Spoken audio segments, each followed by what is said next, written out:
All right, we'll get started. Welcome, everyone.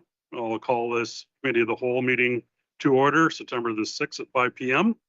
For approval of agendas and additions to the agenda, I'm going to turn it over to the acting CEO to speak on the agenda addition request now.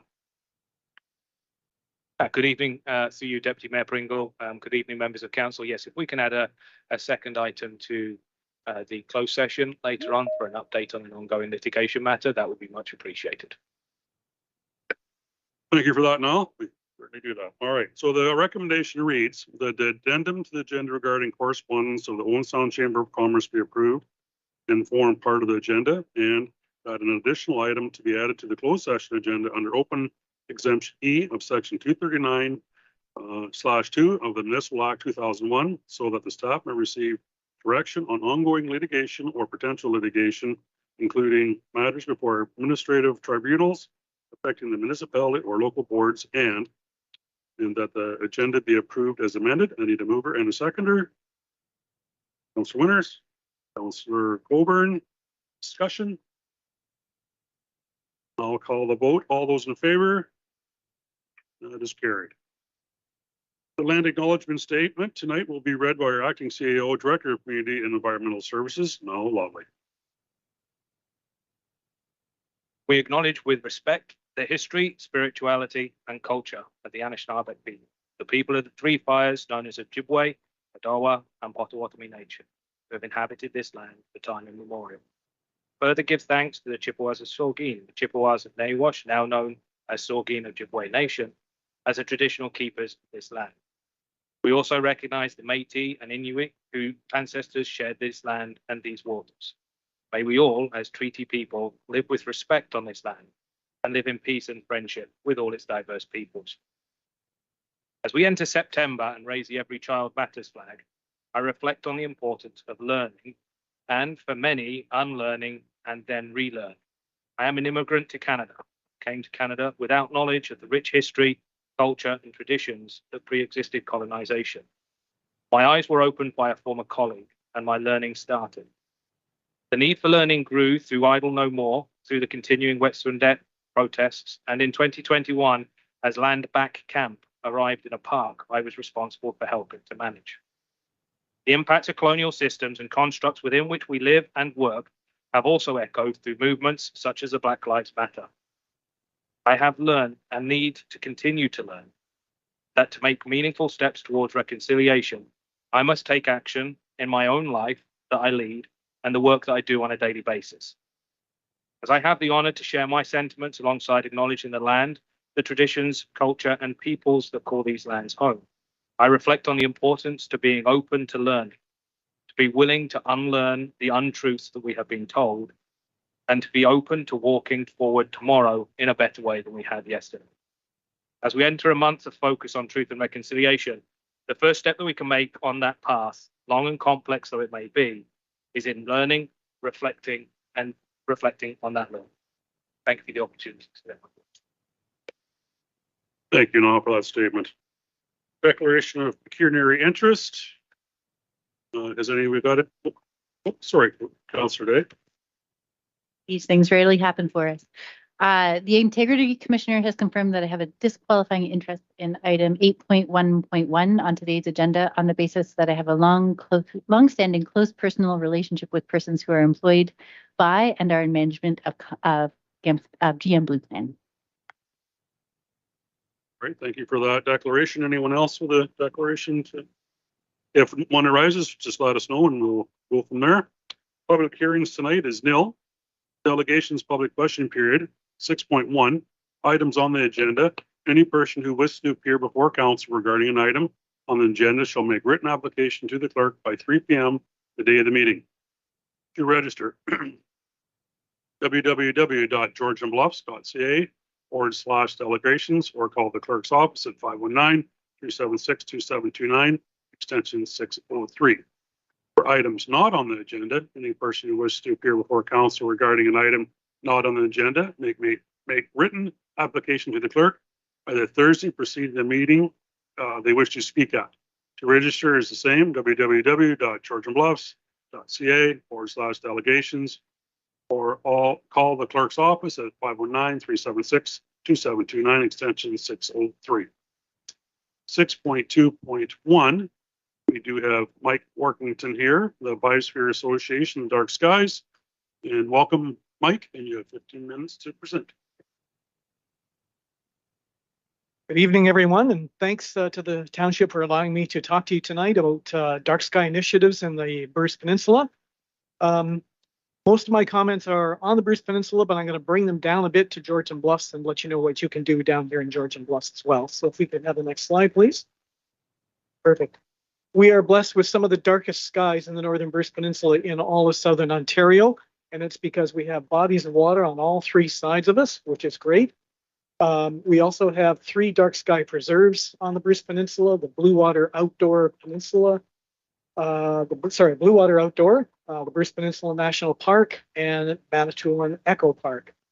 And Toronto, just as an example, we judge the darkness of our skies by what's called a Bortle scale. Toronto is a Bortle 1. Toronto is a Bortle 9, which means very, very dark, very, very bright skies. And up here in the northern Bruce Peninsula, we're actually a Bortle 1. Down here in Georgian Bluffs, you're about halfway. You're about a Bortle 4. So, next slide, please. Our dark skies are disappearing rapidly. If you take a look at the top chart, left-hand side, that's the United States in the 1950s. And down on the bottom right, that is the United States in about 2 years from now. It's estimated that between 1992 and 2012, the brightness of our skies has increased by about 50%. That's 50%. Next slide, please. That means we can't see something like this. I'm not sure if anyone knows what this is, but this is the Milky Way.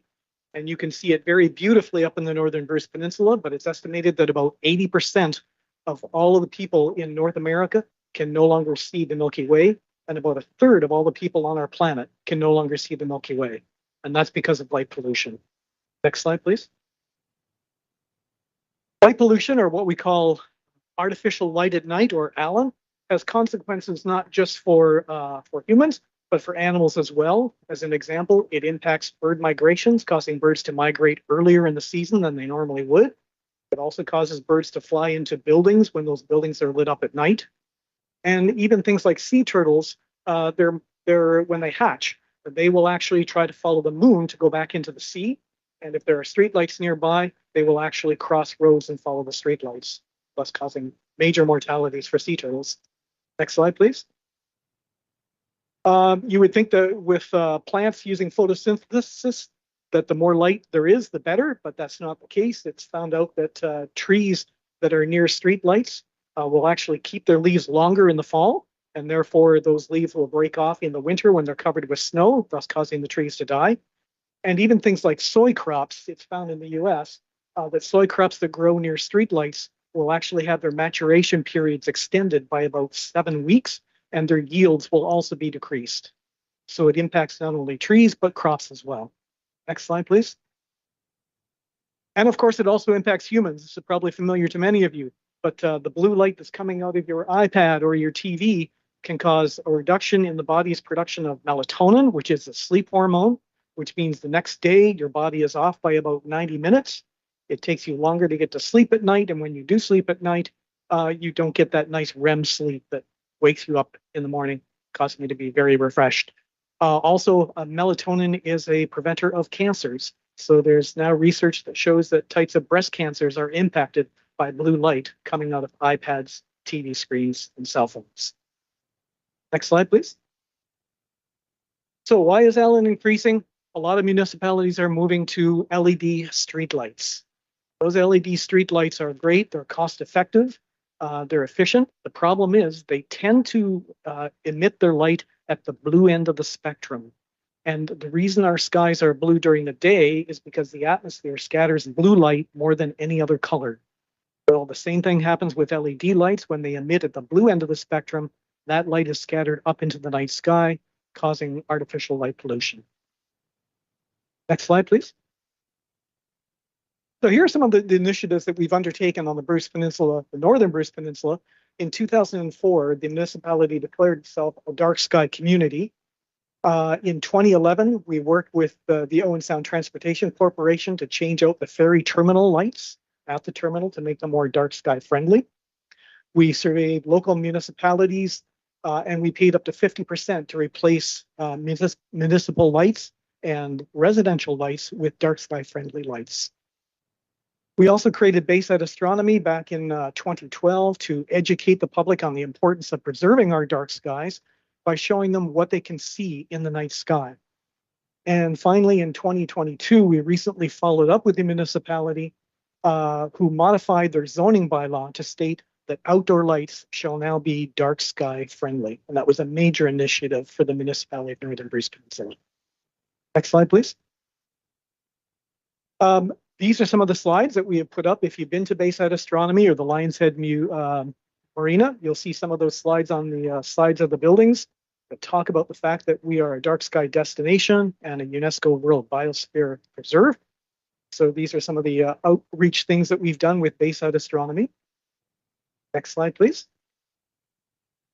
So let me talk a little bit about we found that what works with working with municipalities.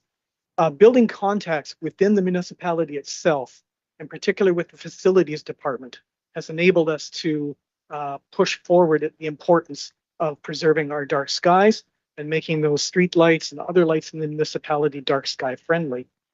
We've also found we've built relationships with local contractors. So those folks that are out actually building the homes in the municipality, if you can give them dark sky friendly material, they will pass that on to the folks that are building the houses, and then they will build houses with dark sky friendly lights.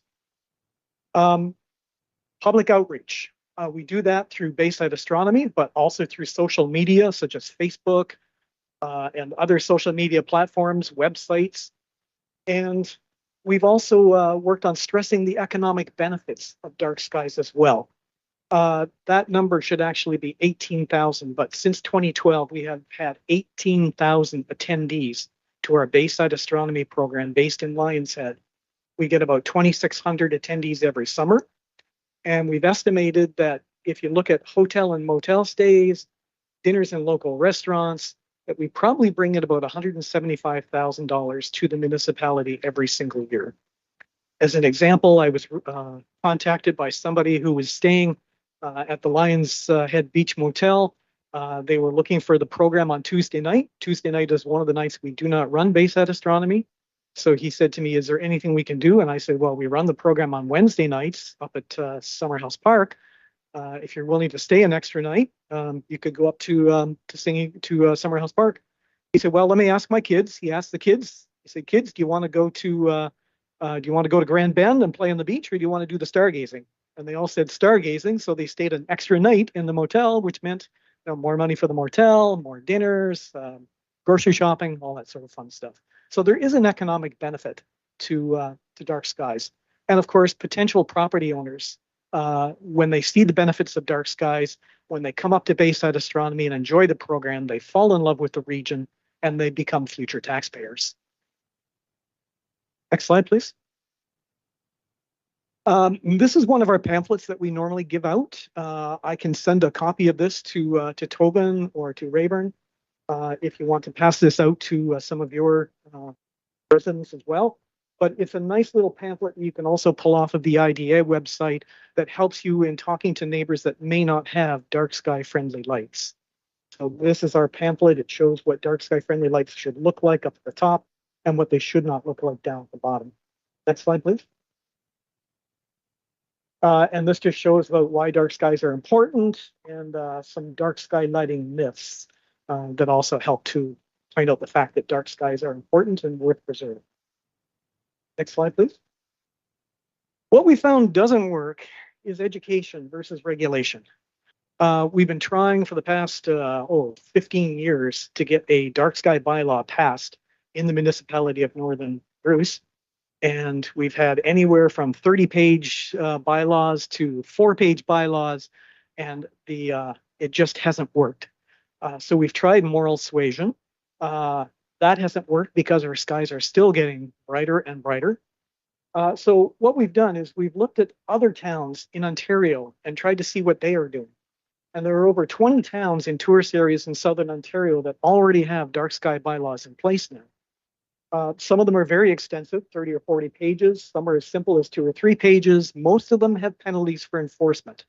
We did not want to go that route in the Northern Bruce Peninsula. The appetite just wasn't there for enforcement policies.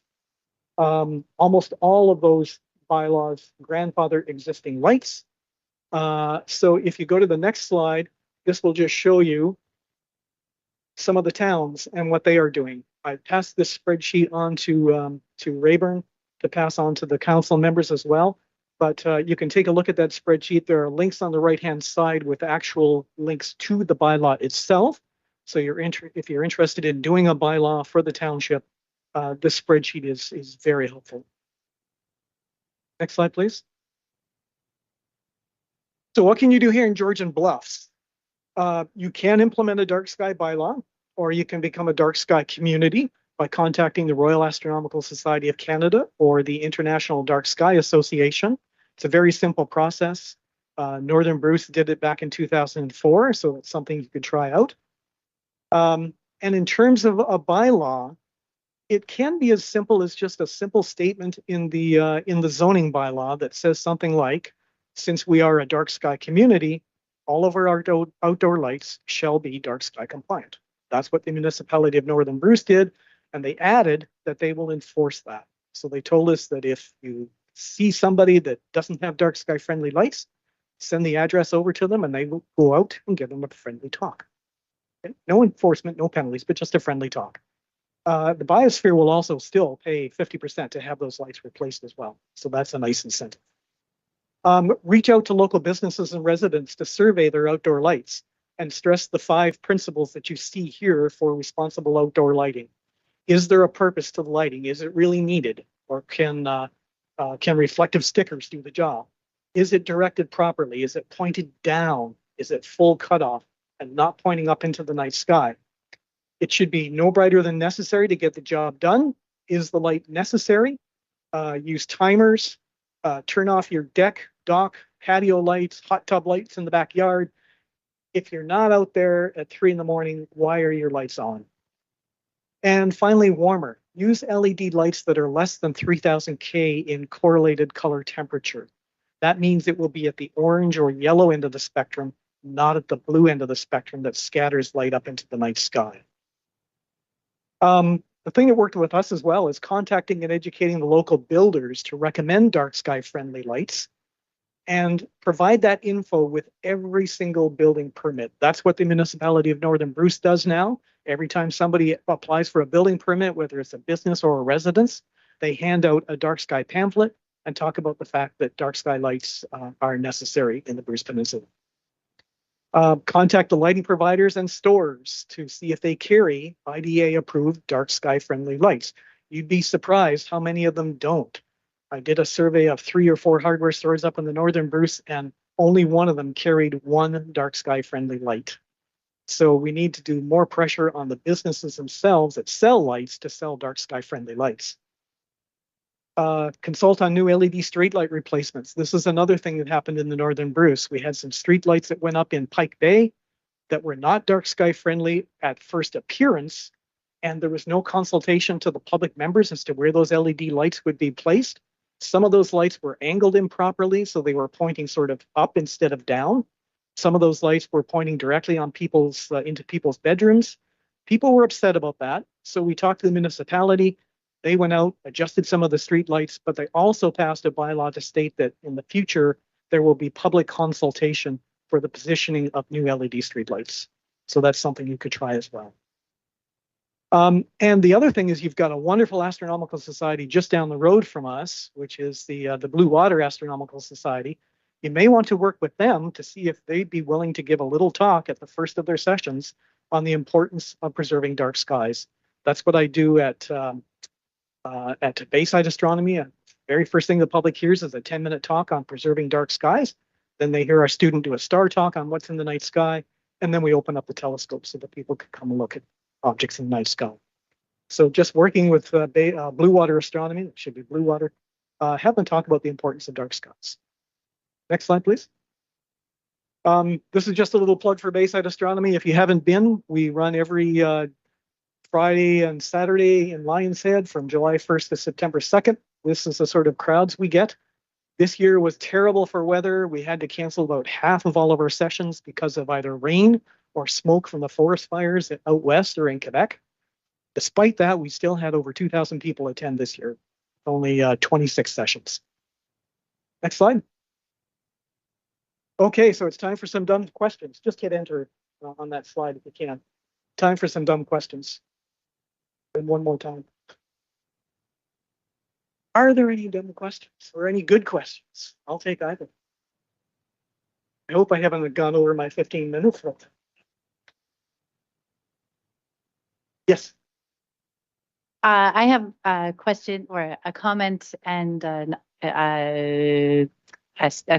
some further information for council. Yes. I really wanted to thank you for coming in today. As most people know, or everybody knows who's here in person at least, there's a motion later on the agenda about dark skies in Georgian Bluffs, and you just gave a much better introduction than I ever could have. So your Okay. background knowledge is greatly appreciated.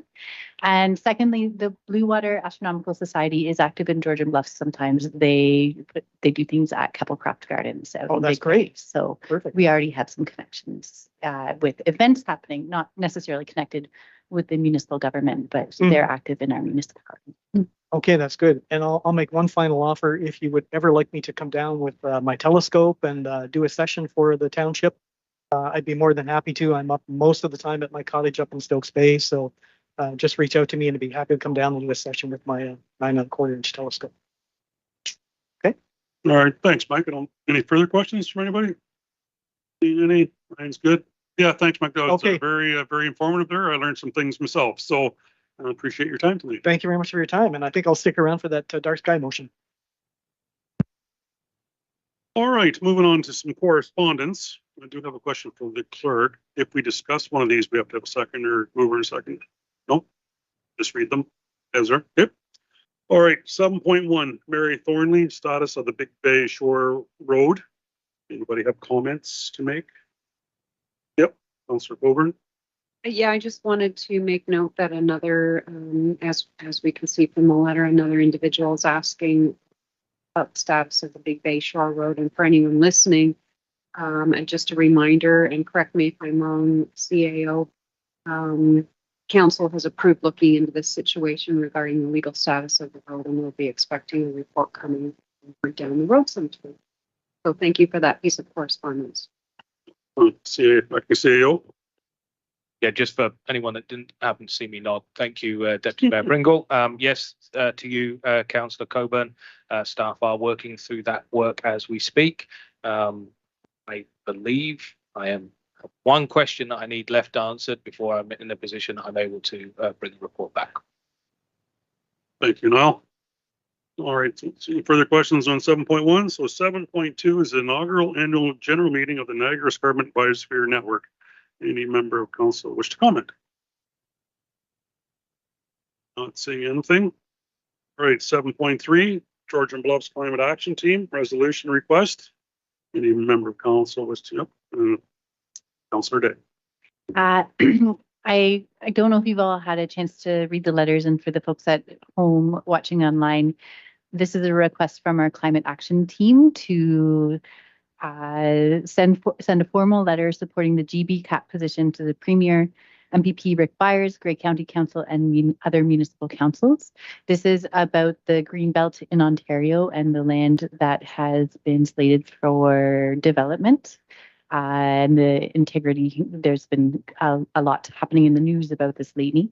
The requests are to call for the Ontario legislature to be recalled now as opposed to September 25th, push for Greenbelt lands to be returned to their former protections immediately, and listen to Ontarians, 83% of whom have asked for housing to be built in cities, and 88% of whom think the government should focus on building lands where services already exist.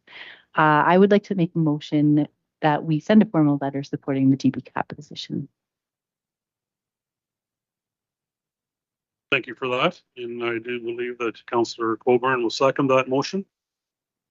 All those in favor? Okay, that is carried. All right, thank you for that, Councillor Day. 7.4, Laura Wood, elect her now networking event invitation and wish to comment? See any comments then? We'll move on to 7.5, Owen Sound Chamber of Commerce networking invitation, September 14th for golf. And does any member wish to comment? Councillor Colburn. I would just like to put a plug in for this event, now that we're members of the chamber. And I wondered if there were other members who might be interested in forming a team from Georgian Clubs to go in this tournament. I know we have county council that day, so it takes us out of it, but anybody else wishing to golf or? But, is it? Yep. I would love to golf, but I blew my shoulder out 2 years ago golfing, so I will not be there. Councillor Colburn. So I'll likely be golfing in it, and we'll leave it at that. But if anyone would like to join me, I'm happy to the extras. Thank you. Well, it'd be nice to have some representation there. That'd be great. All right, we're moving on to staff reports. The recommendation is 8.1.1 CAO 2023-08 Emery Bridge replacement. Recommendation reads that staff be directed to engage GM Blue Plan for engineering services that support the planning phase for the replacement of the Emery Bridge on Church Side Road, and that this work be supported by the bridge study budget identified in the 2023 budget process, with any overages funded from the road bridges reserve. I need a mover and a second. Councillor Scholz, Councillor Winters. I'll turn it over to our acting CEO, Niall Lobley, to speak on that. Thank you, Deputy Mayor Pringle, and through you to members of council. As was discussed earlier this year, we have a couple of bridges closed in the township at this point in time. And through conversation over the last few months, it's very apparently clear that's something that we need to address as a township. Council has made that quite clear to staff. Over the last few months, we've worked with a number of engineering consulting firms to understand the requirements for a bridge replacement, focusing primarily on the Emery Bridge, which is the one that's closed currently on Church Side West. So this report basically provides a snapshot of where we're at in terms of what would be required for next steps. We've answered or attempted to answer some of the questions that members of council had around the EA process and what level of EA is required, when EAs are required in terms of the bridge, the amount of studies and background work that's required in order to address this bridge. Should note in summary that what we're bringing forward today is a request to take the first step in the replacement of this bridge. Replacement of any bridge is complex, a complex undertaking given the highly regulated environment in which bridges find themselves. They tend to be in the most culturally significant areas of our communities. They are, by their very nature, in highly regulated environmental areas. Rivers are heavily regulated both from a human safety perspective through measures that Conservation Authority have, but also from an environmental perspective. And so the work that's required basically addresses those factors. What we are working on is the assumption that this would be a like-for-like replacement, which would then put it into the lowest category of EA requirements and therefore would be the cheapest and quickest option for moving forward, at least from a permitting and building process. However, being said, this is still a process which is lengthy in its timelines and will not be cheap. So we've got some costs that we've put forward in terms of the study requirements for the bridge, as well as some estimated, and these are very high level estimates at this point in time as to the capital construction work for the bridge. So we're anticipating this would be a Schedule A plus project under the Municipal EA Act. That the background phase is going to be in the order of 50,000, 20 to 50,000, depending on the amount of work that's required for some of those studies background once we get into it. And we are looking for council endorsement to take that first step. I do offer the quick caveat in there, although we are offering this as a first step to one engineering firm, the reality is that by the time we get to the design construction phases, we are likely to be then wanting to use the same engineering firm to run currently through this project. But as they are distinct steps, we are only seeking approval at this point in time to work through the planning and the initial planning phase. Thank you for that. Any questions from council? Councilor Winters? First of all, I'd like to say thank you. I've been at this since November, wondering where this is, and we need to move this forward. The only thing that alarms me is the assumption that like for like. I think we need to be open-minded as a council. We need to look at what other options are out there. Yes, there are other permitting issues that if we change from like to like, we need to look at wood structures. We need to look at corrugated steel pipe structures. And I think there could be some cost-effective replacement options out there. This road isn't heavily used, but I do agree this road needs to be open. I just don't want to see us pigeonhole ourselves into heading down for a $2 or $3 million bridge when we could find something for $1 million, 800,000. That's my only comment. Thank you. Yeah, so I can add to I can address that one through you, Deputy Mayor Pringle, to Councillor Winters. So like for like, again, I perhaps should have caveated what that term means. So like for like is functional, like for like. So in essence, this bridge is functionally at this point in time, it's a one-way bridge built on abutments. The nature of how that structure is built is at this point in time it's largely concrete girders, concrete abutments. A like for like is about the functional like for like nature of the bridge. So it will be a bridge based on abutments. It will be a bridge which conveys single way traffic. It won't be necessarily the same construction form that will be taken. That will come through the engineering process, construction design process, and it is highly likely that this will be a paved surface bridge rather than a gravel surface bridge, which it is currently. So it's functionally serving the same purpose. That's what the like for like is, not necessarily built with the same materials and the same structures as the one that's there. So functionally it will be like for like, but not necessarily the same construction. Thank you for that. Any further questions? Yep. Councilor Fuller. So definitely understanding that the bridge requires some work, like you said in the report, since almost 2014. It's been some time, so I would support that this would need some work. On page 19 of the agenda, in your report, you go on to discuss the varying degrees of environmental assessments that would fall into this. And in your report, you state that it's likely that the bridge would be classified under the A+ level, assuming that all planning phases identify appropriate environmental and cultural impacts.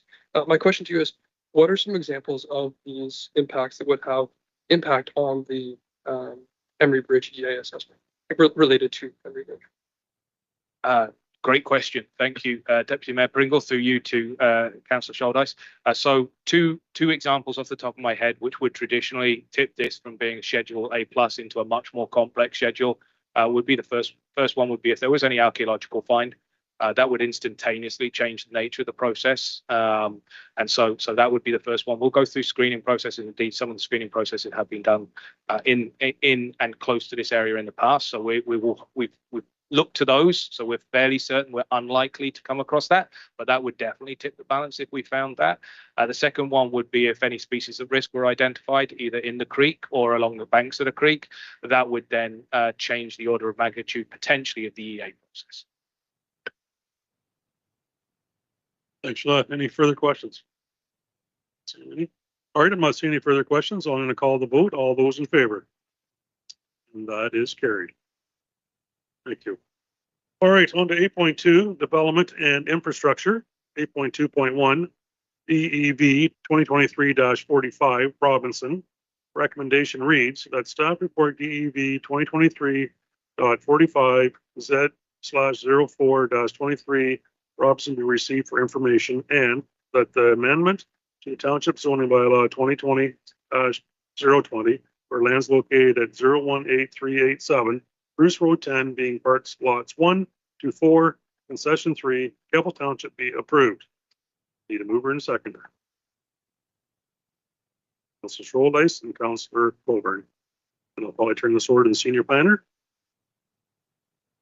for comments. Thank you, Deputy Mayor, and through you to the Committee of the Whole.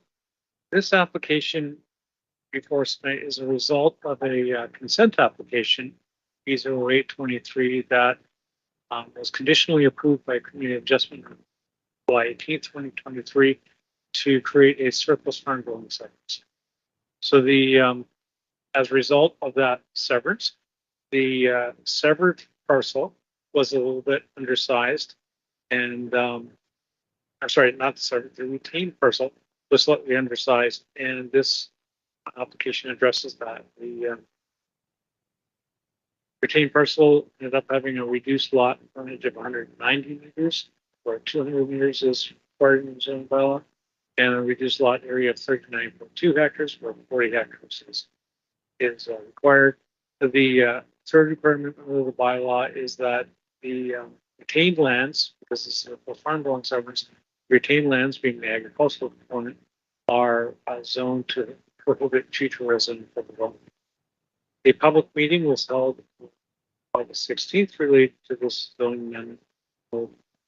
Public comments were received during that meeting, so staff recommend that bylaw is presented. Perfect, thank you very much. Any questions from council? I am not seeing any. I will call the vote. All those in favor? And that is carried. Thank you.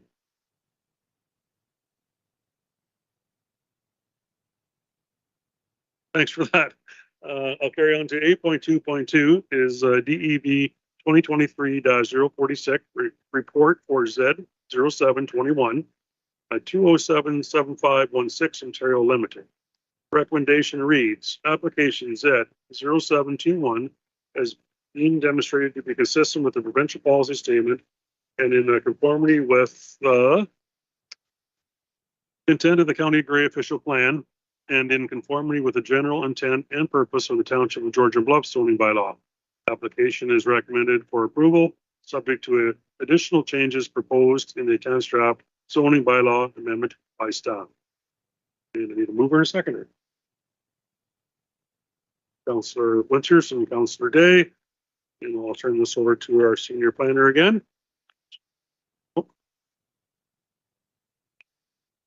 Actually, our sure. consulting planner that's looking out there. All right. Go ahead.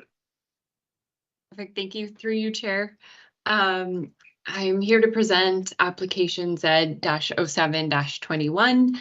The applicants are Melina Jansen and John McMinn. They're represented by Questa Planning Consultants, who I believe are here on the call as well. The subject application was submitted with application B05-21 to sever a consent application to sever an area of 0.35 hectares containing existing residential uses from the subject property. That application was approved by the Committee of Adjustment on July 18th of this summer. And this subject application is a required condition of that consent. So the purpose of application Z07-21 is to request relief from the zoning bylaw to permit a lot frontage of 9.9 meters, where 36 meters is required in the shoreline residential zone, and a lot area of 0.35 hectares, where 0.4 hectares is required in that zone for the severed parcel. And to request a lot frontage of 86.8 meters, where 100 meters is required in the marine commercial zone, and a lot area of 0.49 hectares, where 1 hectare is required in that zone for the retained parcel. The request also includes a request for a storage container as an accessory use on the proposed retained parcel.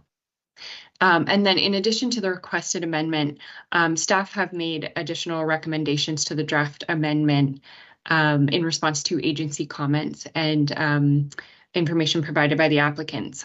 These include permitting only the existing encroachment of 2 accessory structures within the shore road allowance and prohibiting any further encroachments. Permitting the existing trailer on the subject property and accessory structures on the retained parcel, and prohibiting further accessory structures until such time as a primary structure is erected. In addition, prohibiting the use of those accessory structures for human habitation. Prohibiting any future primary or accessory structures outside of the building envelope as identified by the Conservation Authority to be safe from hazardous slopes, and placing a holding provision on the lands until an archaeological assessment in consultation with Saugeen Ojibwe Nation can be completed and any recommendations can be implemented to the satisfaction of township. That would be prior to any site alteration. So I'll just add that this application has previously come to council at a meeting on July 12th. And at that time, comments had not yet been received from Grey Sauble Conservation Authority, the county, and Saugeen Ojibwe Nation. So the application at that time was deferred, you may remember. At this time, we have received comments, and so those have been addressed in as mentioned above. So in summary, the application is consistent with the provincial policy statement, conforms with the county official plan, and conforms with the general intent and purpose of the zoning bylaw. It is recommended for approval. Thank you for that report. Members of council, any questions, discussion? Not seeing any, I'm going to call the vote. All those for. That is carried. Thank you. All right, 8.3, Community Environmental Services. 8.3.1, CES 2023-16, Vacuum Street Cleaning Tender. Recommendation reads that council approve an additional $20,600, excluding HST, in support of RFT 2023-01, being a tender for vacuum road sweeping awarded to ANG, the road cleaners. Need a mover and a second. Mr. Colburn. Mayor Carlton. Turn this over to our acting CAO. Thank you, Deputy Mayor Pringle, through you to members of council. This is one of those reports.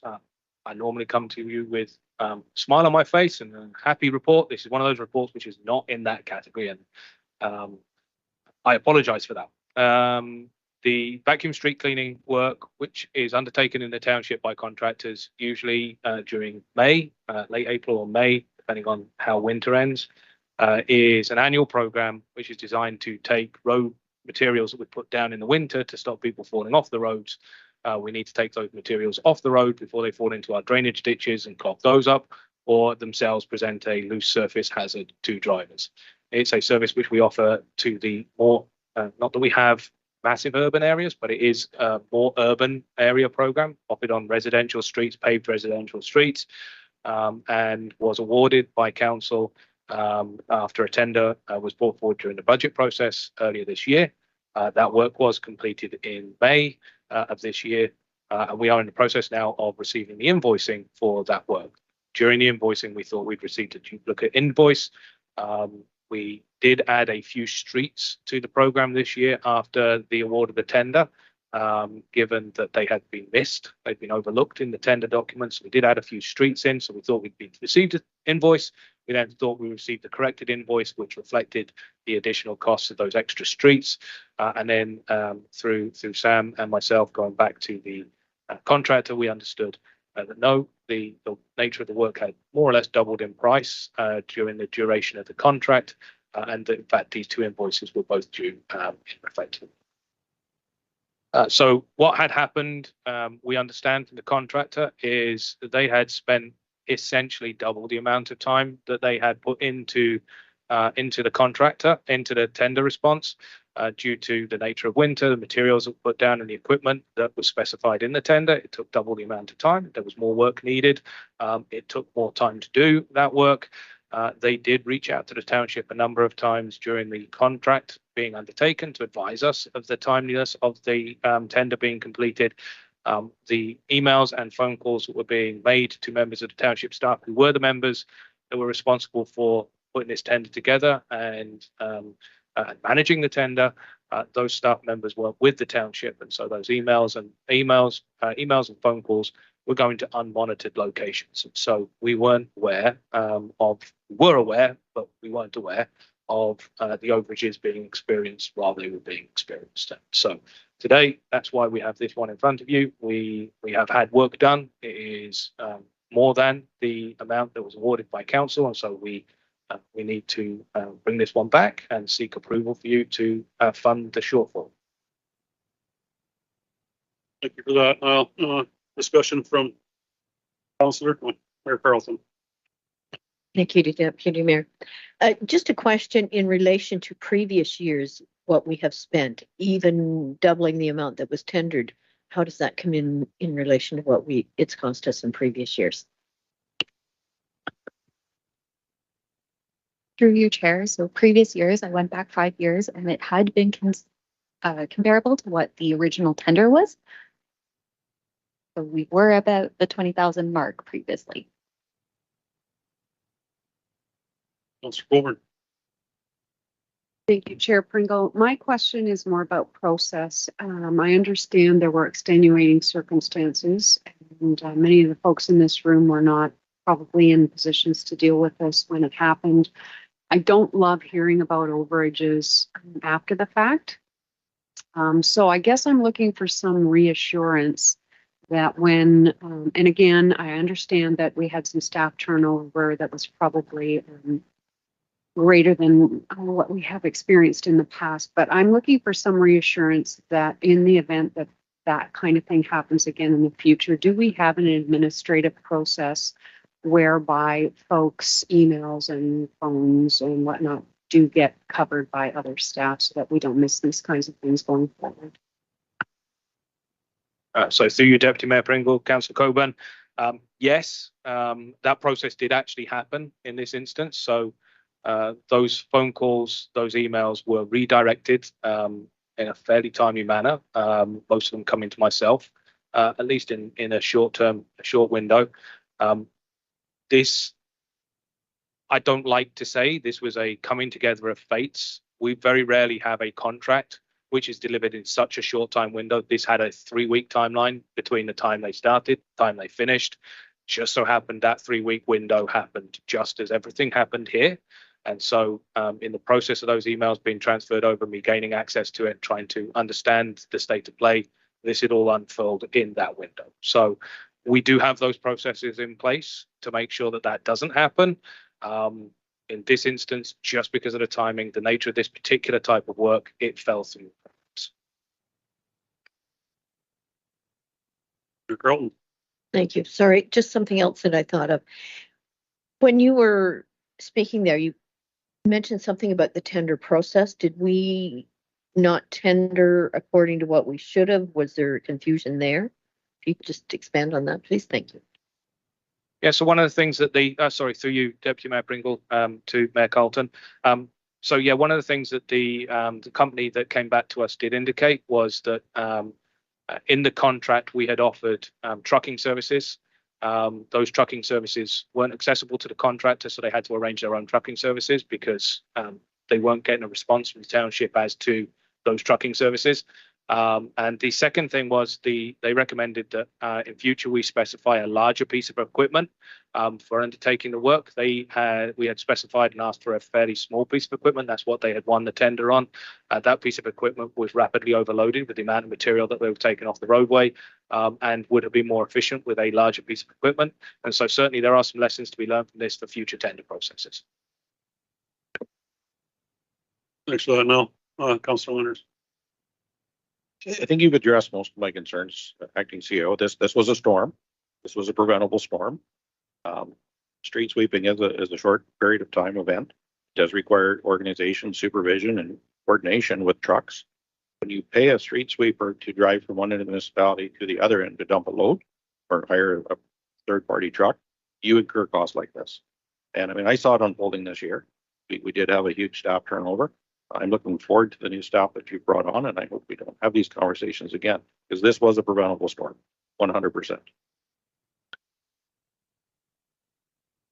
Thanks for that. Yeah, great comments. Any further comments? That's any. All right, I'm going to call the vote. All those in favor? That is carried. All right, moving on to 8.3.2. CES 2023-017 snow clearing contracts. Recommendation reads that RFT 2023-12 for snow clearing contracts be awarded to the following. Number 1, the Bass Lake snow plowing contract for the public portion of the Bass Lake Road North and Bass Lake Road South be awarded to TNT Property Maintenance for a 5-year term at a rate of $350 per trip for the 2023-2024 season, with a 2% increase per year for the remaining 4 years. Number 2, that the North Bourne subdivision, Lake Road and Wilson Drive, contracted to be awarded to McCartney Property Maintenance for a 5-year term at the rate of $146.94 per clearing trip and 124.35 per standing trip for the 2023-2024 season, with a 6% increase per year for the remaining 4 years. Number 3, that Scott Street and Walpole Lane contract be awarded to McCartney Property Maintenance for a 5-year term at the rate of 113.05 per clearing trip and 124.35 per standing trip for the 2023-2024 season, with a 6% increase per year on the remaining 4 years. Number 4, that Cobble Beach subdivision contract be awarded to Cobble Beach for a 5-year term at the combined cost of $598.43 per trip to clear all currently assumed roadways for the 2023-24 season, with an increase equal to the Ontario CPI per year for the remaining 4 years. I need a mover and a seconder. Councillor Joyce, Councillor Winters. Like to speak on the now, to speak on this. So you, Deputy Mayor Bringle, I have no additional comments. I think the only thing I'd add to this is this is it. We don't have a backup plan at this point on this one. So these are the contractors we've worked with in the past. Each one put forward a proposal aligned with the jobs they've done in the past, and there was limited competition. Thank you for that discussion. Yes, Councillor Winters. Thank you. Just want to state, all of these contractors are excellent contractors. They've provided a lot of experience and service to the township over the years. My only question is the percent of increase per year varies between contractors. Was that their proposal? Through you, Deputy Mayor Bringle, yes, that was their proposal. Councillor Thompson. Thank you. My question was the same. I think that all of the providers are skilled and reputable. I just was thinking, so some of these add up to a 24% increase over 4 years, and that seemed like a steep incline to me. Go ahead. Through you, Deputy Mayor Bringle, I can offer a brief comment on this one. We've in my experience, I have seen this both here and in other positions over the last few years. I suspect that a lot of that concern is driven by staffing concerns and fuel concerns. So this is the sort of job where finding reliable staff can be challenging, and fuel at the minute, fuel price escalations are significant. So I would anticipate that much of that is related to staffing concerns and fuel concerns, and that's what we're seeing in terms of that 6% increase. That 6% increase is less than CPI was running at last year. So hopefully a lot more than CPI is running at for the next few years, but certainly I suspect is some protection against increased costs. Yeah, thank you, Mayor Carleton. I would add that probably insurance costs play into that quite substantially as well. I think they're seeing increased charges there. Councillor Colburn. Thank you, Chair Pringle. And those are all fair comments, but I think Member Thompson's remark is that some are looking at 2% and some are 6%. So those costs and staffing difficulties, I assume, are across the board. So again, I'm just wondering why there's such a difference in the individual contracts and the percentage increases. And is that something that can be renegotiated, or are we stuck with these proposals now? So through you, Deputy Mayor Bringle, we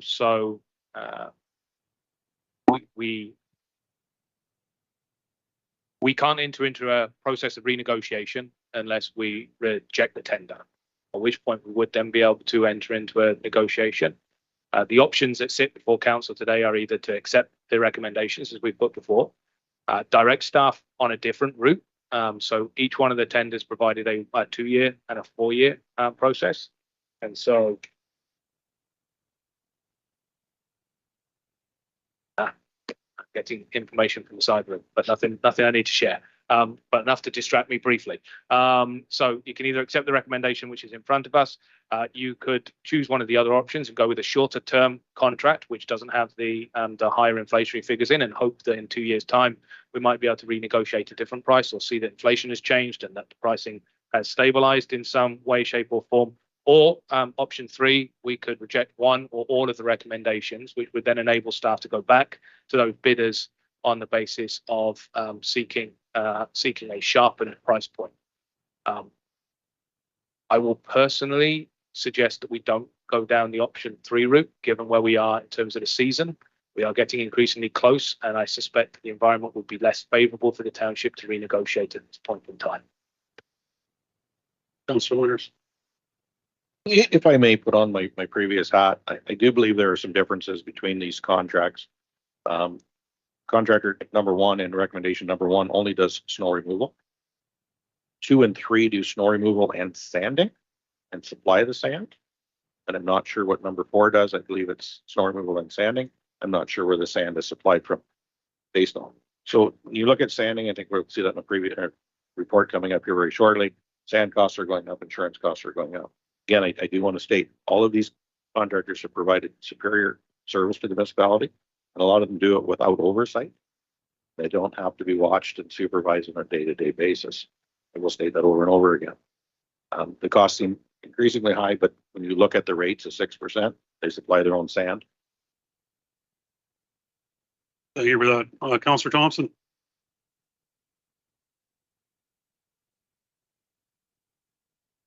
I don't think I agree with Councillor Winters' assessment of their skill level. I wonder if I just think in deals. I mean, I don't know if does CPI index take into account cost of insurance and everything else. Like, I just wonder sometimes if we tie everything to the CPI, if there's no winners and losers over a 5-year period. But I think that's really just some consideration for the next time if we're being consistent, and then we don't have, a 2% increase and a 6% increase, and then someone else using CPI. So through you, Deputy Mayor Pringle, we can certainly look at that at the next renewal. We could, for example, cap annual increases at a certain level. Whether or not you just find those costs migrate to a different place in this one, I don't know, but we can definitely look at that for the next iteration and look at capping. And we could look at that more broadly across some of our contracts which last over subsequent years and look at capping increase rates that we're prepared to accept between terms. Builds in greater cost certainty to the municipality when it comes to budgeting. Thank you for that. No further questions. One thing I just wanted to kind of, just my own way of thinking, I guess, or whatever. I do believe that McCartney property maintenance does have to travel farther than TNT to get to the properties they're working on. I know McCartney's is right across from our shop up in Wyerton there, and very reliable, very good guys to deal with, not too. And not to say the 6% is not a lot of money, but it does add about $7 per trip in snow removal. It'd be nice moving forward down the road that if we can put those contingencies in the plan, what we want, and see whether they go for it. But I'm in no way in favor of going to a 2-year deal. If we can get somebody locked up for 5 years, I think we should be taking it because they're in line up to do it. So it's tough. It's tough to get those jobs accomplished these days. So yeah, it's just my comments on that. All right, any further discussion? I'll call the vote. All those in favor? That's carried. All right, 8.3.3 CIS 2023-018 supply and stockpile of winter sand.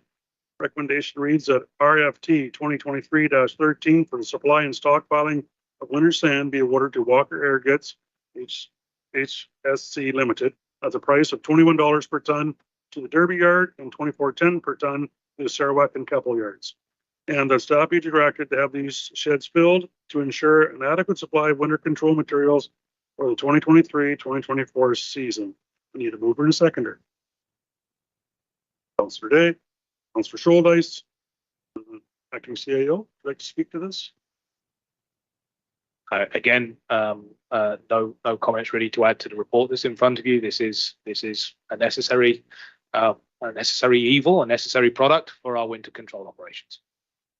Thank you, Councillor Winters. I agree. Time is of the essence to fill the sheds. I do believe, and I'd like to put it some sort of recommendation, direction, motion, whatever on the floor. I don't believe our tendering process is doing us any good in its current state.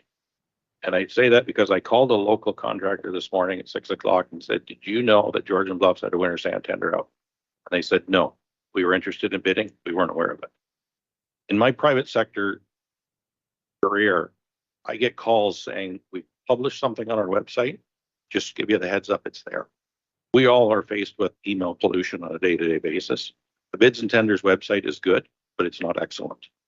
And I believe we're missing a competitive advantage if we don't start to do a bit more. If we just rely on our website, say, hey, we threw it there and we only got one bid, we're going to continually pay more. There's sand leaving Owen Sound going to Meaford Domes cheaper than what we're paying here. This is a process. I don't think we can redo it at this point in time. It needs to be done. But I think we need to look at our process and how we're doing things. It's not helping us. Thanks for that. Any further comment, Councillor? Yeah, so I noted too that this was the only tender we got, and I agree with Member Winters who says we're perhaps not doing as much as we can to get the word out there. So is there a tendering, just to follow up on what Councillor Winters is saying, is there a policy that we need to look at that has to do with getting communications out there and beefing that up a little?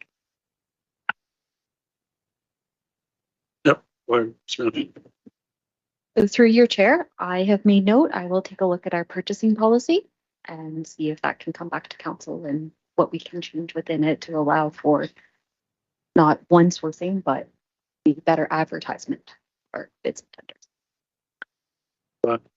tenders. Any further from Councillor Day? This is my first preparation for winter season as the councillor, and I'm curious if we've ever explored some of the slightly more environmentally friendly versions of salt, especially salt. So to you, Deputy Mayor Pringle, I have been wrestling with this one for most of my career. I am pleased to say that we use a very, very small amount of salt in our road operations. So we are reliant on sand for traction. We don't apply vast quantities of salt for melting. The reality is there is no other product, and trust me, I've been looking for it. There is no other product that deals with melting other than salt. And all the people that are selling environmentally friendly brands of salt are selling you salt. They're still selling you salt. The more environmentally friendly you can be in terms of salt is diluting the amount of salt you do, which is what we do with our sand. We dramatically dilute our salt with our sand mix and then train your operators and have good equipment that applies the right amount of sand, salt or salt on your roads at the right times so that you're not over applying. And so I am certainly interested in looking with our new operations manager over coming years at things like training for our operators to have smart about salt training, so that we continue to reflect and reduce on the amount of salt that goes down. I have and will continue to be personally committed to looking for salt alternatives when they come up on the market. They call themselves different things. When you get your pet safe salt, it's still salt. Fundamentally, you read through the things, it will have sodium in there at some point. They all have salt in there. And so we will look for alternative mechanisms for doing this. But I am pleased to say that this township uses a remarkably small amount of salt for its road network, relying very heavily on sand. And that's a good thing for the environment, or a better thing for the environment. Ideally, we wouldn't do any winter maintenance at all, and we could all hibernate for a year for the season, and that would be great. But in the absence of being able to do that, looking at the ways in which we can continue to reduce our salt content, I think is a good thing. Thank you for that. Oh, yes. All right. Any further discussion? Not seeing any. I'll call the vote. All those for. That is carried. Thank you. All right. 8.3.4 CES 2023-19 urgent repair work to Presqu'île Road and Concession 14. Recommendation reads that council approved waiving bylaw 2019-047 being a bylaw for the procurement of goods and services to allow for urgent repairs to Presqu'île Road in the amount of $61,025, and for urgent repairs to concession 14 in the amount of $29,050, excluding HST, to be completed by Walker Construction Grey Bruce. Staff is directed to use funds in the road construction reserve to support this work. Need a mover and a seconder. Mayor Carlton, Mr. Day, and would you like to speak to that now? Yes, I will. Thank you, Deputy Mayor Pringle. I will make a couple of opening comments on this one. I know that at least 2 or 3 members of council are very much aware of some of this work from residents. This is a report I'm pleased to bring to you because it means we're going to be able to address it. At the same time, I'm sorry to be bringing it to you because it is yet another reaction to an issue rather than proactive thinking and planning. So ideally, this would have been built into a roads program for this year or past years and dealt with more comprehensively. The reality is that we have some reaction that we need to do, and this work was not identified earlier in the year. So we are caught ourselves on the back foot, and so this is a reactionary report that I bring before you to try and address issues as they come to light. And so that's really what this is. There's 2 bodies of work that are required. We have identified on concession 14 a road which is scheduled for, which will need to be scheduled for replacement at some point in the not too distant future. One of the sections of concession 14 has reached a point where our patching work, which has gone on multiple times, we now don't have anything to patch to. We're patching to patches, which is chasing our tail. So there's a small section, about 140 meters or so, that we would like to see a more substantial repair done. This is not a restoration of the road surface. This is a repair to about 140 meters or thereabouts. We'll take off that top surface, take off our patching, just pulverize the surface, make sure the granular base is reasonable down there, and then we'll be putting surface treatment on top. That will get us through for a number of years until we get to the comprehensive repair of concession 14. The more expensive of these 2 repairs is to Presqu'île Road.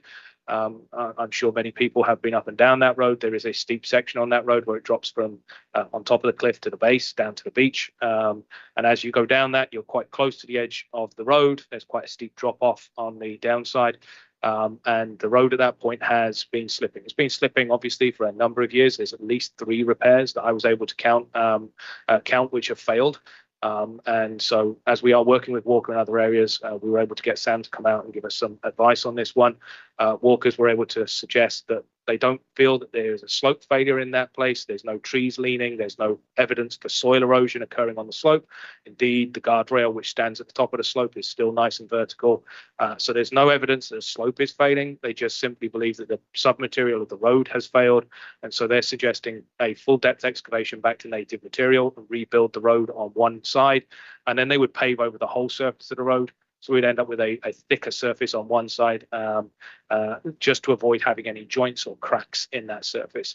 Again, this should be considered as a repair. Hopefully it will stand us in good stead when Presqu'île Road, which is also on the roads list as a surface which needs to be addressed over coming years.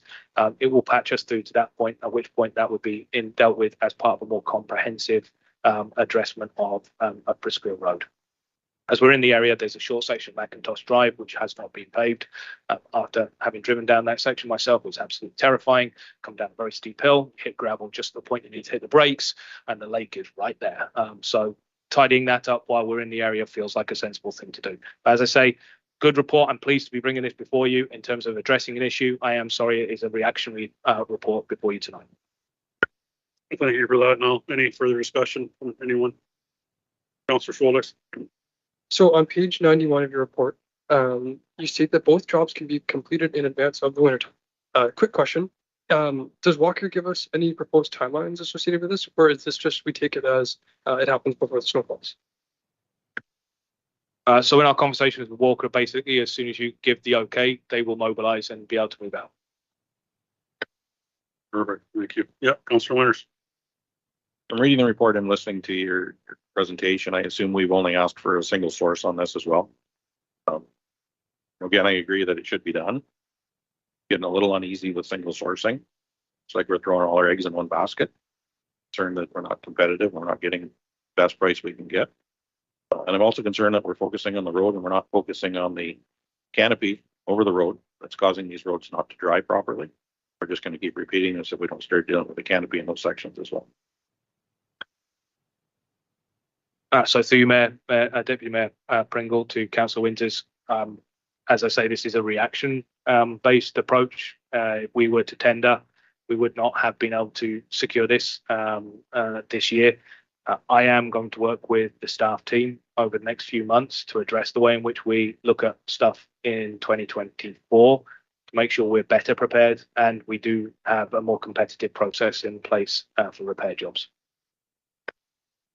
Thanks for that. Yeah, I took a drive out there on Sunday to Presqu'île there. That was an eye opener. I was not expecting to see what I saw when I got out there. So it is something that has to be fixed this year. It was very steep and I'm afraid if you go off, you're heading for the lake. So it needs to be done sooner than later. Councillor Coleman. Thank you, Chair Pringle, and through you to Treasurer Sam. So this will be paid for through the reserve funds for road construction. How much is currently in that particular reserve fund?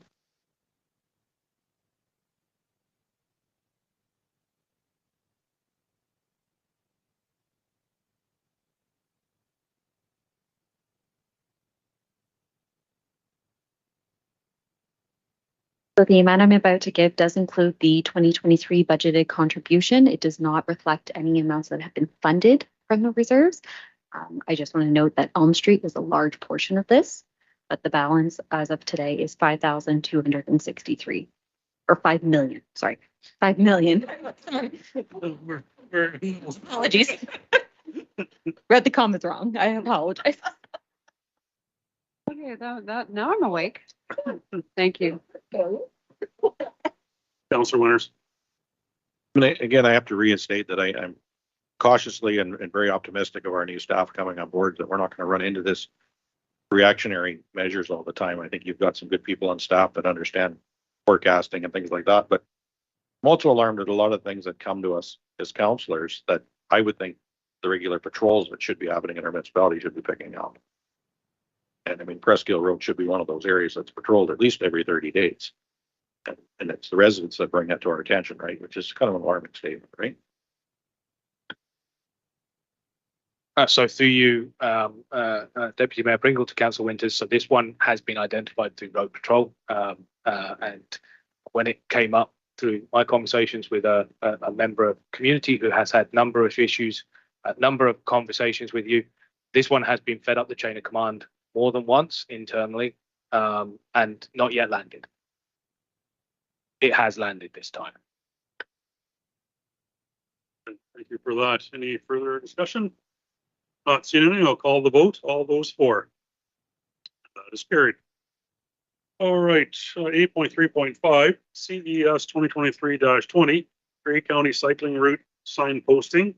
Recommendation reads that staff be directed to work with the staff of Grey County to implement signage on the township roads to promote active transportation and cycling routes as identified in the Grey County Cycling and Trails Master Plan. Need to move in a second. Today, Mr. Coburn, and now let's speak to this. Yes, please. Through you, Deputy Mayor Pringle. This is one of those ones which I am happy to bring to you. So I think I hope this is a good news story. So Grey County endorsed a cycling and trails master plan in 2020. And there was a lot going on, as we know, in 2020. And so not much has happened in that plan. New staff in the county are keen to put the plan to action. So they have reviewed the plan and they are seeking to try and get a number of low-hanging fruit projects up and running. So some of the easy wins out of the plan have been identified. And one of those easy wins is identifying through signage some of the existing routes which don't require major physical changes, major capital infrastructure to be developed. But working with partner municipalities to start building the network where the network essentially already existed, but what was required was some promotion, some education, and some signposting. And so that's what we're bringing forward today.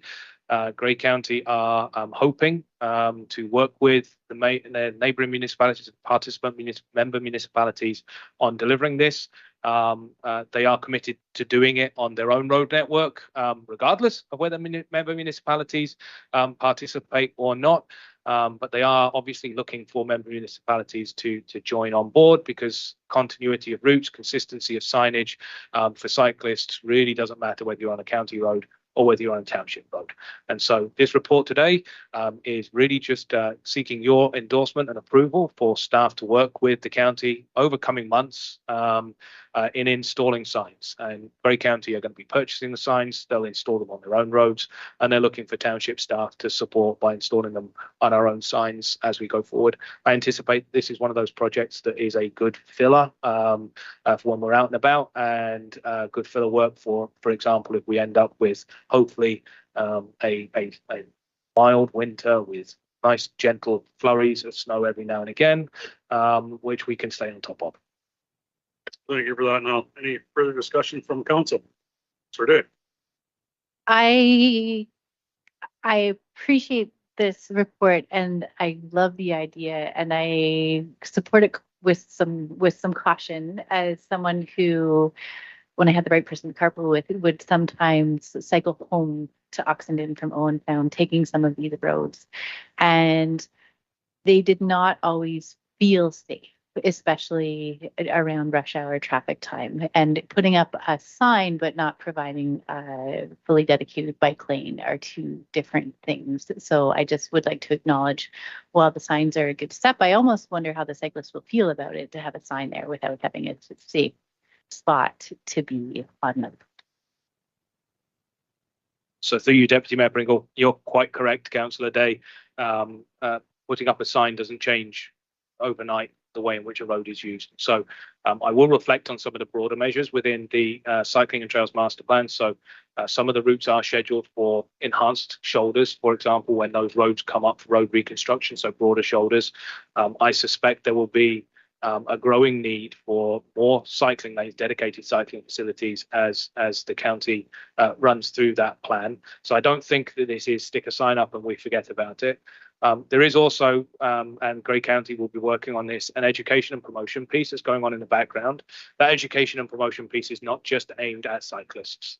Cyclists know the realities of cycling on the road infrastructure. And so that education and promotion piece goes to drivers as well. All users of the road need to be made aware. And so I will also reflect on the value of signposting in that regards. As you're going up and down Grey Road 1, as you're going up and down Grey Road 17, for example, maybe at times, I go up and down those roads myself, it can sometimes be challenging to believe they get used by somebody other than vehicles. And so when you see a cyclist, it can be a bit of a surprise sometimes if you come across that cyclist and you don't normally see someone on the road at that time.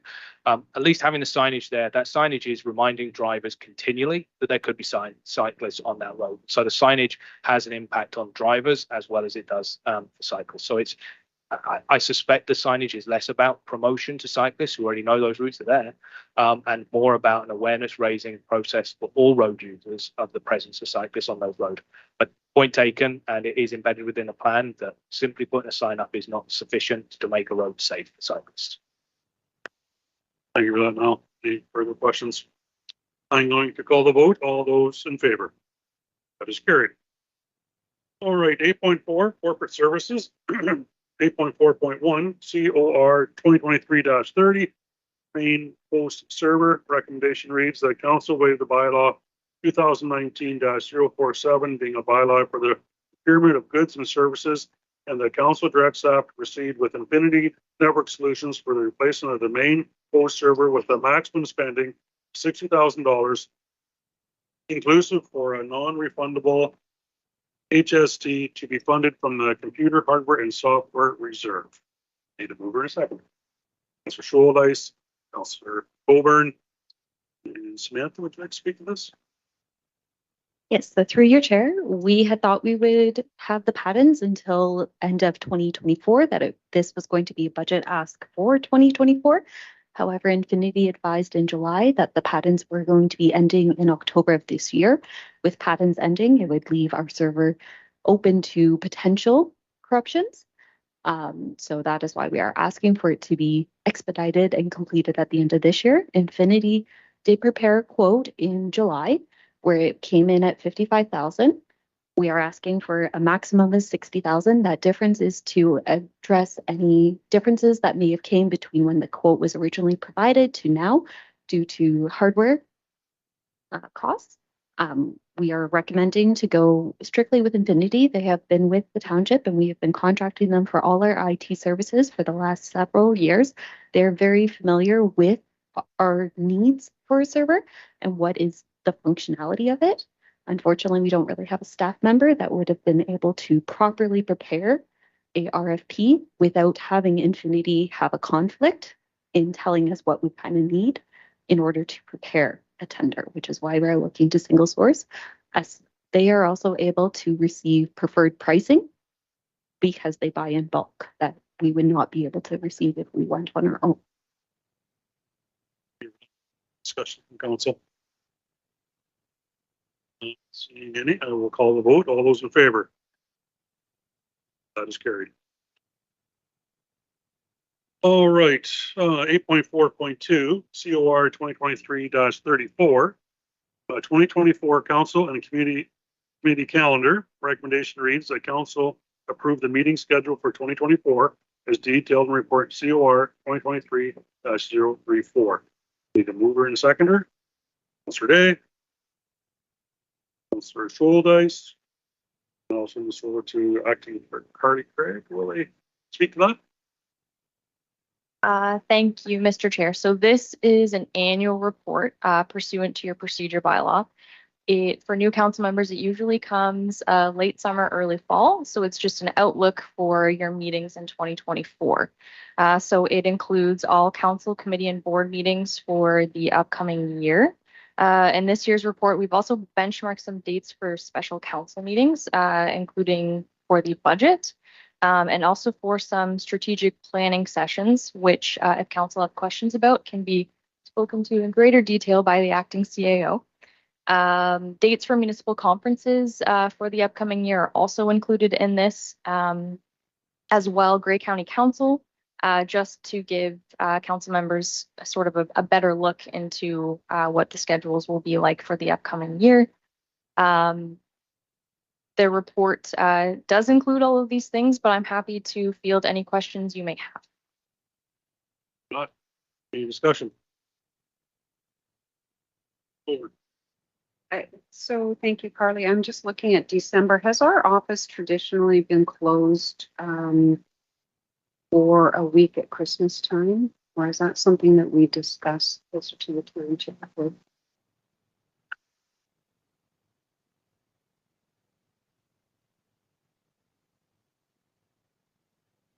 Okay, I will start. So through you, Deputy Mayor Pringle to Councillor Coburn.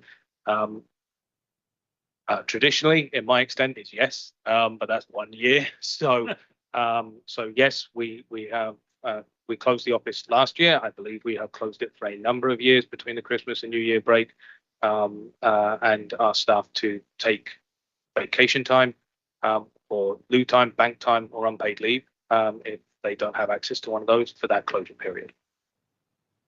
So yes, I believe it is traditionally closed. Thank you. Thanks for that. Any further questions? Only comment I got on the calendar is looks like a lot of stuff on the calendar there, Carly. Look busy. Yeah, it was good though. Anyway, appreciate you doing that. All right, if there's no further discussion on this, I will call the vote. All those in favor? That is carried.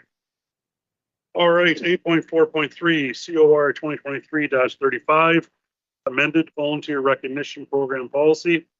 Recommendation reads that council approve and the proposed amendments to the volunteer recognition program policy and appended nomination form, and that the revised policy and nomination form be adopted for the 2023 volunteer the year cycle.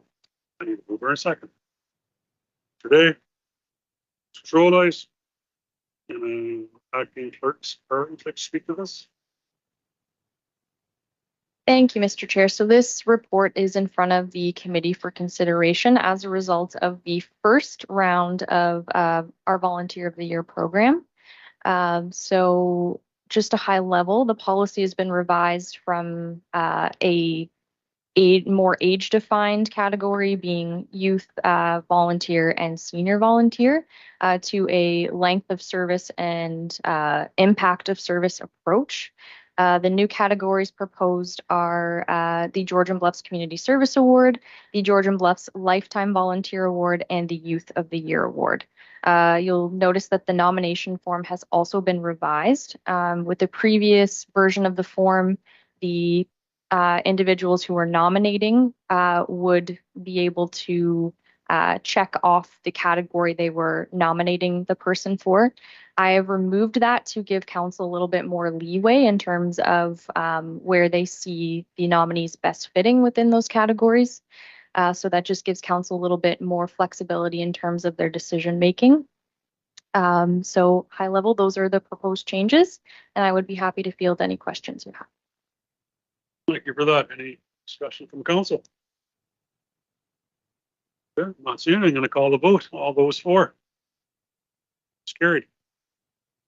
All right, unfinished business. We have nil. New business. The dark sky presentation, and there's a recommendation that I'm going to turn over to Councillor Day to read.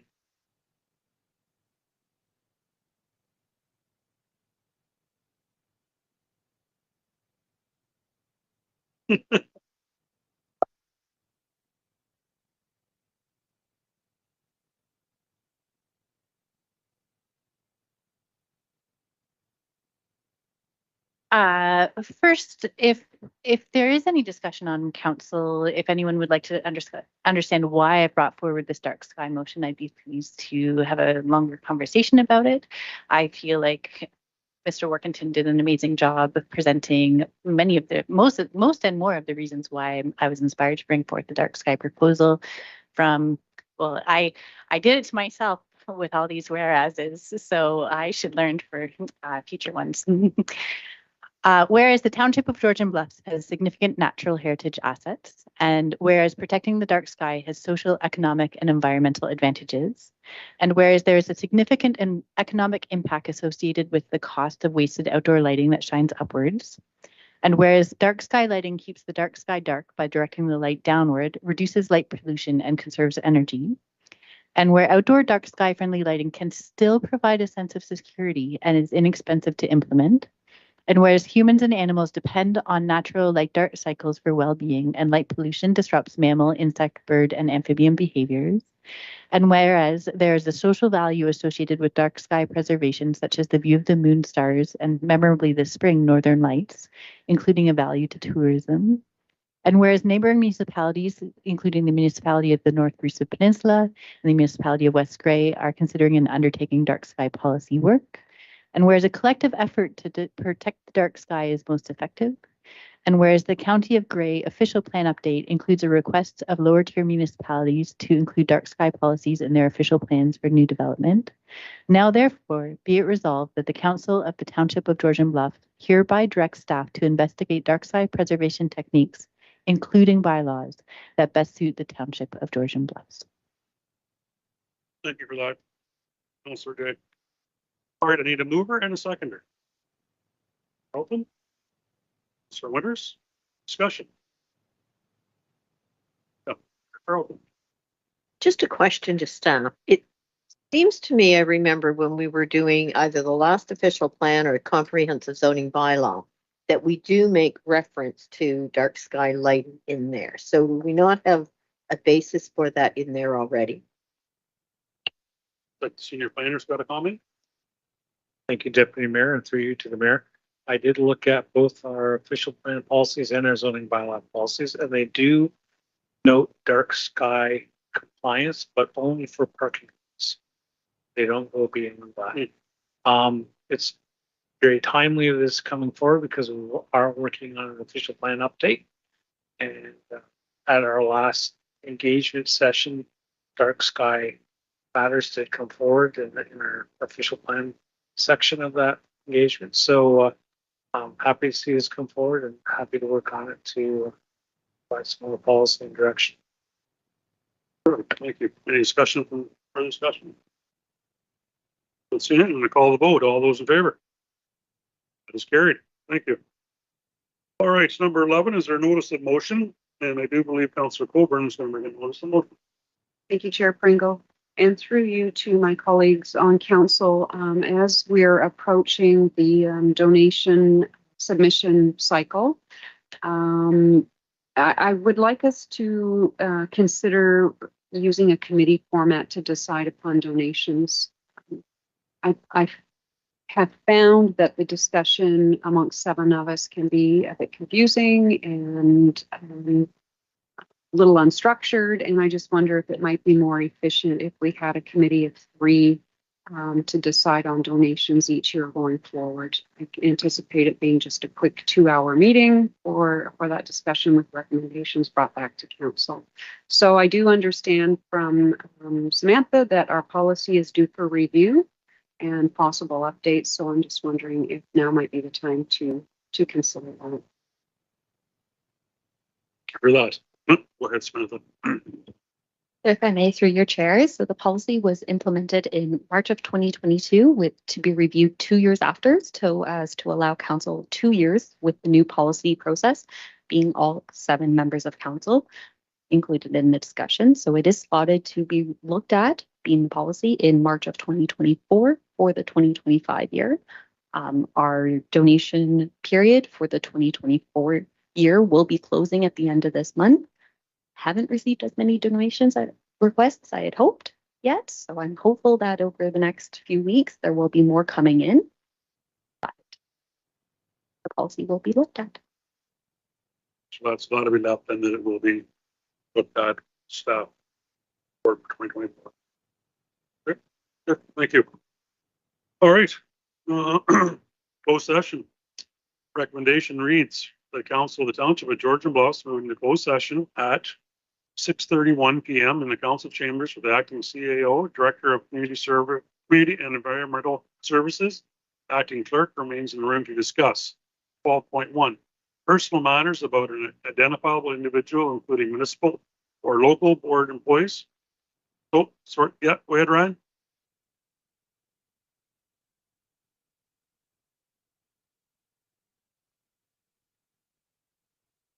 Sorry, Mr. Chair, I didn't mean to interrupt you. I just wanted to, when you were done, just ask that I don't think there's a Teams link, so I'll need a Teams link. Sorry to interrupt you. No. Okay, it's coming. All right, it's all good. All right, so I'll start at 12.1. Personal matters about an identifiable individual, including municipal or local board members. Open meeting exemption B of section 239(2) of the Municipal Act 2001. Staffing matter.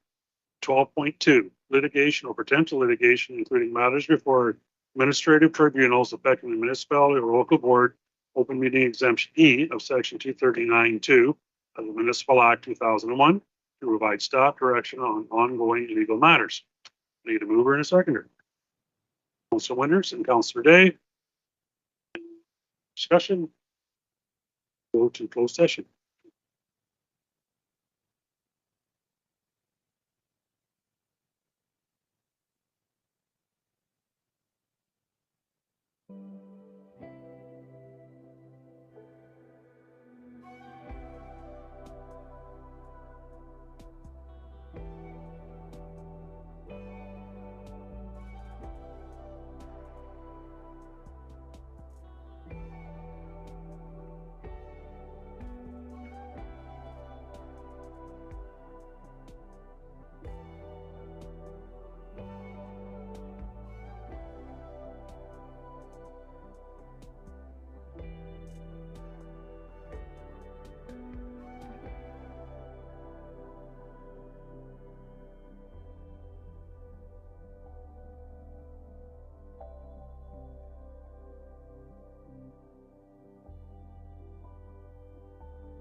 All right, committee of the whole went into closed session under open meeting exemptions B and E of section 239-2 of the Municipal Act 2001 as a result of the closed session discussion. 12.1, no action was taken. 12.2, direction was provided to staff. Number 13, the date of our next regular meeting is September the 13th, 2023 at 5 p.m. If there is no further business, I now call for adjournment of this meeting. I need a mover and seconder. Councillor Holder and Councillor Thompson. In discussion, all the vote, all those in favor, that is carried. We are adjourned.